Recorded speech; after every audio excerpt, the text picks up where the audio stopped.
Saudi में रहने वाले मेरे इंडियन भाइयों, देखिए ये आपका एक ऑर्डिनरी पासपोर्ट है, साधारण पासपोर्ट हम इसको बोल सकते हैं। आप सभी के पास ऐसा पासपोर्ट मौजूद है, इसी की वजह से आप सऊदी अरब पहुंचे हो। अंदर की इन्फॉर्मेशन डिफरेंट आपकी हो सकती है, लेकिन जो कवर पेज है वो बिल्कुल ऐसा दिखता है। अगर मैं कहूँ कि आपका पासपोर्ट ये कुछ वक्त के बाद कागज का टुकड़ा होने वाला है, तो कहीं आपको एकदम से झटका तो नहीं लग जाएगा, लेकिन ये सच है क्योंकि इसके बदले इंडिया गवर्नमेंट ने एक नए तरह का पासपोर्ट लॉन्च कर दिया है, जिसको हम बोलेंगे ई पासपोर्ट। तो इंडिया में ऑलरेडी ये सर्विस लॉन्च हो चुकी है कुछ पहले, लेकिन आज जैसे कि 24 अक्टूबर सन 2025 और जुमे का दिन है, सऊदी अरब में ऑफिशियली ये सर्विस आज से लॉन्च हो गई है। इंडियन एम्बेसी ने ट्वीट करके इसकी जानकारी दी है। तो हम इन दोनों का फर्क समझेंगे और आपको बताएंगे कि नया पासपोर्ट में क्या कुछ एक्स्ट्रा मिलने वाला है। इसी न्यूज बुलेटिन में एक और ड्राइवर को लेकर अपडेट है। ड्राइवरलेस कार जो है सऊदी अरब में आम होती जा रही है, जिससे खारिजियों की जॉब पर और खतरा फ्यूचर में आने वाला है। तो उस पर भी बात करेंगे। आपसे रिक्वेस्ट है कि इस वीडियो को पूरा देखिए।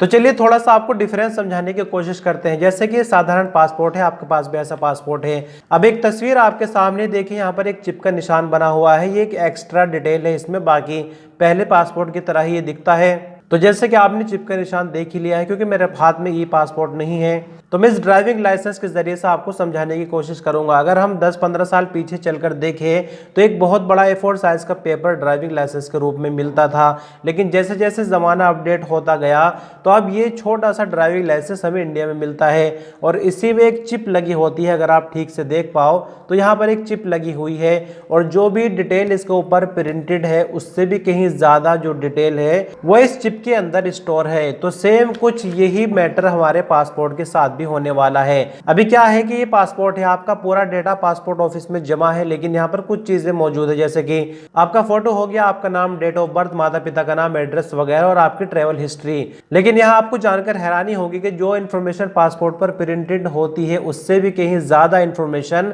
ई पासपोर्ट में स्टोर की जाएगी चिप के जरिए से। और जिस तरह से हमने ड्राइविंग लाइसेंस पर आपको ये चिप दिखाई, उसी तरह से ई पासपोर्ट में चिप इनबिल्ट होती है। तो कहने का मतलब ये हुआ कि कई तरह के फायदे हमें देखने को मिल सकते हैं। ये पासपोर्ट से इमिग्रेशन काउंटर पर आसानी होगी। अगर आपका पासपोर्ट डैमेज हो जाए तो उसको रिन्यू कराने में भी आसानी होगी। पासपोर्ट अगर आपका किसी वजह से धुल जाता है तो चिप के जरिए से जो इन्फॉर्मेशन है उसको वापस लिया जा सकेगा। और इसी के साथ साथ जो भी ट्रैवल हिस्ट्री होगी वो भी आपकी चिप के अंदर स्टोर की जाएगी। तो जैसे कि ऑफिशियली सऊदी अरब में अब ये सर्विस शुरू कर दी गई, तो 24 अक्टूबर के बाद जो भी नए पासपोर्ट इंडियन एम्बेसी के थ्रू जारी होंगे वो ई पासपोर्ट ही मिलेंगे। लेकिन अगर आप चाहते हैं कि आपको ई पासपोर्ट अपना चेंज कराना है तो इसके लिए आप ऑनलाइन अप्लाई कर सकते हैं। जो एक नए पासपोर्ट बनने के लिए, रिन्यूअल के लिए फीस लगती है, सेम वही फीस आपको देनी होगी। तो इसका प्रोसेस बिल्कुल आसान है, अगर घर बैठे भी आप करना चाहें तो कर सकते हैं। तो इसके लिए आपको एक लिंक पर जाना होगा, mportal.passportindia.in/gpsp। इस लिंक को हम डिस्क्रिप्शन में भी डाल देंगे अगर आप ट्राई करना चाहें। यहाँ जाने के बाद आपको एक एप्लीकेशन फॉर्म जो है इस पर फिलअप करना होगा। फोटोग्राफ यहाँ पर अपलोड करनी है। फोटोग्राफ की कुछ कंडीशन है वो भी आपको बताने जा रहे हैं। सभी रिलेटेड डॉक्यूमेंट जो वहाँ पर मांगे जाएंगे वो भरने होंगे और आपको एक पेपर पर अपना सिग्नेचर भी देना होगा, वो भी अपलोड करना होगा। अब समझाते हैं कि फोटोग्राफ की क्या कंडीशन है। तो एक तस्वीर आपके सामने है, टोटल 6 इमेजेस है और यहाँ अलग अलग तरीके से तस्वीरें ली गई है। जो कि जिन पर एक्स बन रहा है वो सब गलत है, सिर्फ जिस पर राइट का निशान लगा हुआ है वो ही इमेज सही है। तो आप देख सकते हैं कुछ इस तरह की जो तस्वीर है वो वैलिड होगी ये पासपोर्ट बनवाने के लिए। साथ ही साथ बैकग्राउंड जो है वो व्हाइट होना चाहिए।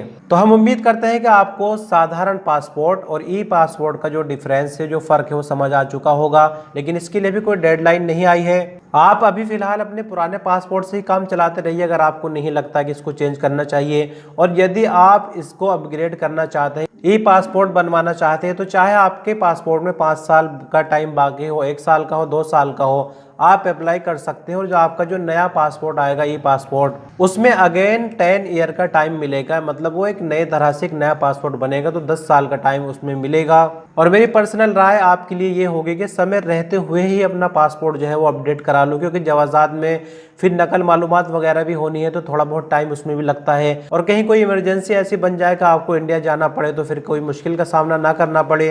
तो आई होप आपको सारी जानकारी क्लियर हो चुकी होगी। अभी भी कोई डाउट है तो हमें कमेंट में पूछ सकते हैं। तो इस खबर में बात करेंगे सऊदी ट्रांसपोर्ट अथॉरिटी की तरफ से। जैसे ही कुछ वक्त पहले ही जानकारी आ गई थी कि सऊदी अरब में ड्राइवरलेस जो कारें हैं उसका ट्रायल शुरू हो चुका है। तो यहाँ आपको बता दें कि इस फिलहाल 2 रोड ही इस ट्रायल के लिए चुने गए थे। 1000 से भी ज्यादा लोगों ने सफर कर लिया है और बहुत ही अच्छे जो रिव्यूज है उसको मिल रहे हैं। इसमें होता क्या है कि उबर और वी राइड कंपनी के साथ सऊदी ट्रांसपोर्ट अथॉरिटी ने कॉन्टेक्ट करके रखा है। ऑनलाइन कैब बुक करनी है, लोकेशन पर कार लेने के लिए आपको आएगी, ऑटोमेटिक ही खिड़की जो है वो खुल जाएगी और पैसेंजर को बैठ जाना है, कुछ भी नहीं करना है, लोकेशन पर ले जाकर उतार देगी। कार की सुरक्षा के लिए एक सिक्योरिटी पर्सनल तो इसके अंदर बैठा हुआ है, लेकिन उसका पैसेंजर से किसी भी तरह का कोई मतलब नहीं होगा, कोई वो बातचीत नहीं करेगा, किसी भी तरह का पैसेंजर को डिस्टर्ब नहीं करेगा। सिर्फ कार की सुरक्षा के लिए एक गार्ड इसके अंदर बैठाया गया है। तो अभी ये ट्रायल जिस तरह से कामयाब होता हुआ नजर आ रहा है, उससे यही लगता है कि सऊदी गवर्नमेंट इसमें और ज़्यादा इन्वेस्ट करेगी। और खबर ये भी है कि साल के अंत तक इस तरह की 20 कारें सऊदी अरब के अंदर जो है वो सड़कों पर उतारी जाएंगी और साल 2030 तक तो टारगेट कुछ अलग ही है। तो सोचिए जब इस तरह की चीजें मार्केट में आने लगेंगी और ये आम हो जाएंगी तो जो ड्राइवर है जाहिर सी बात है कि उनकी जॉब पर एक बड़ा खतरा आने वाला है। तो न्यूज़ बुलेटिन की तीसरी आखिरी खबर में रियाल का रेट आपको बताएंगे सिर्फ जानकारी के पर्पज से।